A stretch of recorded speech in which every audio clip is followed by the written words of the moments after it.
Hi hello welcome friends. இது பாருங்க வடை.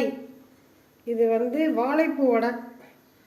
வாழைப்பூவை இது பண்ணி போன வீடியோவில் போட்டிருந்தேன் பாருங்க. அந்த வாழைப்பூவை இது பண்ணி வெங்காயம், பச்சை மிளகா, கருவேப்பிலை, பெருஞ்சீரகம் எல்லாம் இது பண்ணி இதை போடுறோம் பாருங்க. ஓகே,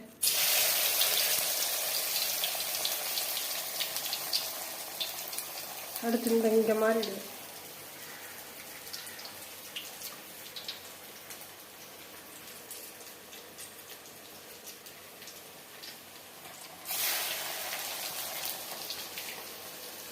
வந்துருக்கேன்.